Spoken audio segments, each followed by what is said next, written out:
this time, we have a piano special by Teresa Herbert.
Thank you, Teresa.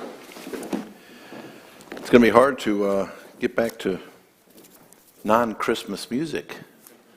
I just love Christmas music. Love the sounds, the beautiful text. That text that we sang, that last song that we sang, "Who is He, the King of Glory?" What a great song. The composer was born in 33 and died in 67 of the 1800s. Does that make 34 years of age? Young man, apparently. However many of the songs he wrote, I don't know, but he certainly wrote a great hymn text there, and what a blessing to sing that song. Isaiah 9:6. Isaiah 9:6. I might say for the final time this Christmas season, we've come to the end of the 5 names. We've been preaching from this passage on Sundays and Wednesday nights regarding the names of the Savior. You know, some of the Old Testament men of faith were constantly seeking to know the name of God. You say, well, his name is God. Well, actually, the name God in the Bible is the name Elohim, which is more of a title than a name. You remember that Jacob wrestled with a man until the breaking of day. And Jacob held on to this one, I believe was a pre-incarnate appearance of Jesus Christ. And Jacob asked, "What is your name?" Now this man didn't tell him his name at that time. Moses. He too wanted to know the name of this God. Of course, you recall that Moses was a prince. He was in line to become the next Pharaoh of Egypt. And yet, he left Pharaoh's house, ended up on the backside of the desert.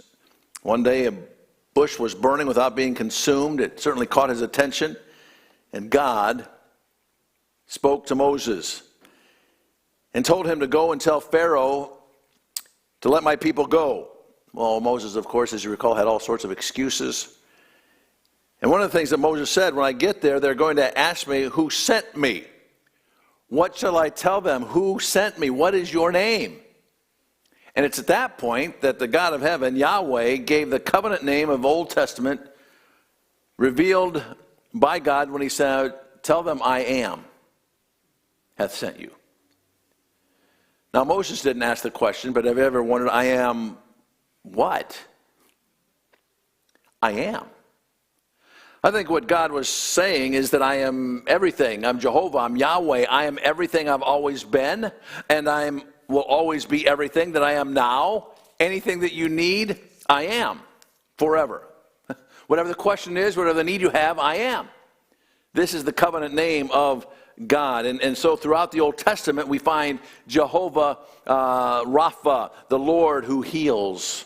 Jehovah Nissi, the Lord is my banner. Jehovah Shalom, the Lord is my peace. Jehovah Rao, the Lord is my shepherd. Jehovah Tzidkenu, the Lord is our righteousness. Jehovah Shammah, the Lord is present. Jehovah Jireh, the Lord is our provider. And so we find many names of Jehovah God in the Old Testament. But Isaiah's prophecy, here in Isaiah chapter 9 and verse 6, gives us 5 names of this one who is to be born in Bethlehem. The child that's born. Perhaps I shared this, I think, Wednesday. I don't know that I did this morning. A child is born. That's the cradle. Unto us a son is given as a sacrifice. That's the cross. The government shall be upon his shoulder. That is the crown. And his name shall be called Wonderful Counselor, the Mighty God, the Everlasting Father. And tonight we call him the Prince of Peace. If you are a Hebrew, if you are a Jew today, you would welcome one another with the word Shalom, which means peace.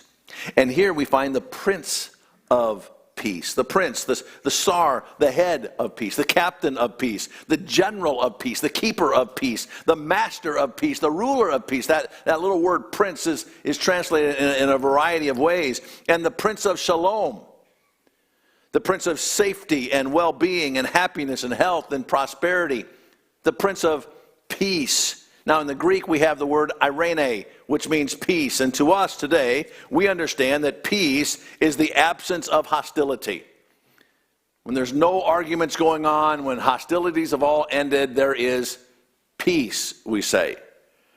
But in the Bible, peace is not only the absence of hostility, it's the presence of blessing.